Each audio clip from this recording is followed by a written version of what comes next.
조갑제 TV 시청자 여러분 안녕하십니까? 2024년 12월 3일 새벽 5시 54분입니다.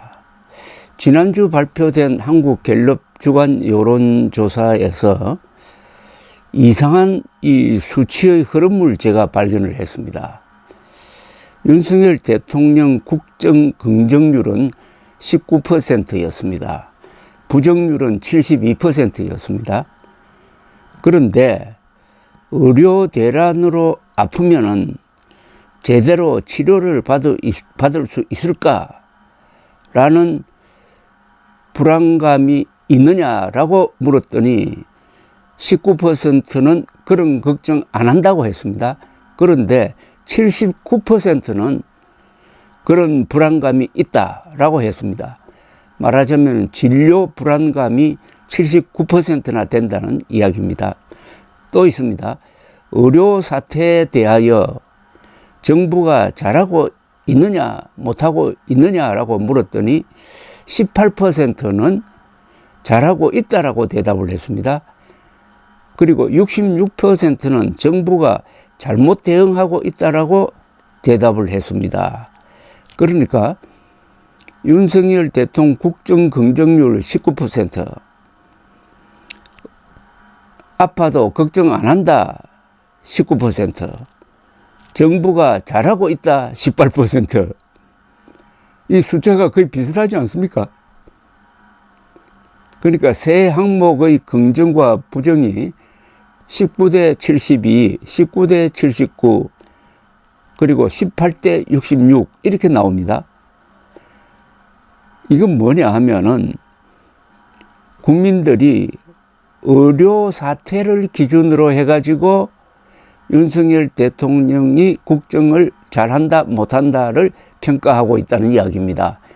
그러니까 윤석열 대통령에 대한 지지와 반대의 가장 큰 기준이 의료 사태라는 겁니다. 예컨대 아프면 제대로 치료를 받을 수 있을까 걱정한다는 79%, 전 국민의 79%가 그런 걱정을 하고 있다는 것은 통계를 검색을 하면은 핵무기가 사용되어 가지고 핵폭탄을 맞지 않을까 걱정하는 비율하고 똑같습니다. 그게 80%입니다. 근데 내용을 뜯어보면은 이 진료 불안감이 더 강하게 반영되고 있습니다.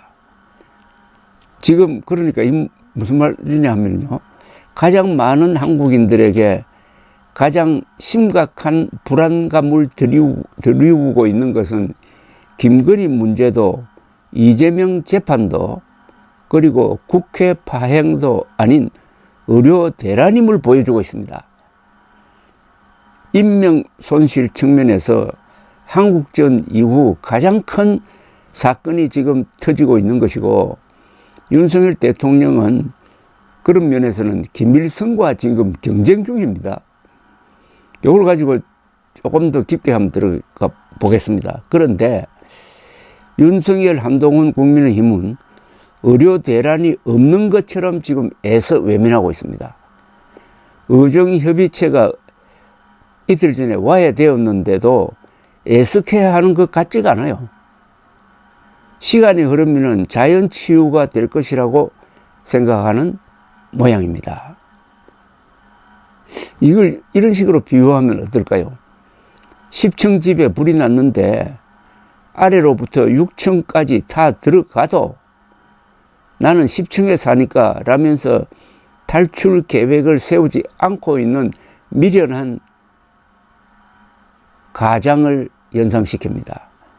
머지않아 뛰어내려도 살 수 없는 지경에 이르게 될 것입니다. 그러니까 의료 대란이라는 불을 질러 놓고 불을 끄지 않는 집주인은 아들, 여기에는 한동훈 또는 국힘당원이 해당되겠죠. 아들이 불을 끄겠다는 것도 지금 말리고 있는 형국입니다. 윤석열 대통령은 한동훈 대표가 의료 대란 이거 큰일 났다 해가지고 자기가 한번 해결해 보겠다고 나서면은 잘한다, 잘해보라라고 응원하는 것이 아니라 그것을 방해하고 있는 꼴입니다. 그렇게 하니까 이 한동훈 이하 국힘당원들이 윤석열 대통령이 무서워가지고 어떻게 대책을 내어놓지도 관심을 보이지도 않고 있습니다. 그러니까 불이 타들어오는데도 탈출 계획을 세우지 않고 있다 이겁니다. 그리하여 일가족이 불타 죽은 시신으로 발견될 때 소방수들은 아니 불이 2층까지 왔을 때 3층에서 뛰어내렸으면은 밑에서 받아가지고 살릴 수 있었는데 왜 이렇게 미련 부리다가 이렇게 되었지라고 한탄할 것입니다. 윤석열의 자칭 의료개혁은 총선을 겨냥한 도박이었고 실패해가지고 선거에서 참패를 했습니다. 그러면 노선 변경을 해야 할 텐데 절벽을 향하여 계속 지금 직진하고 있습니다. 문제는 그가 모는 차에 5천만 명이 타고 있다는 사실입니다. 다칠 각오로 뛰어내릴 것인가? 운전 중인 기사를 바꿀 것인가? 아니면 운에 맡기고 순간순간을 즐기며 살 것인가? 그런 고민을 하고 있는 사이에 이미 시한폭탄의 시계는 째깍째깍 돌아가고 있습니다. 감사합니다.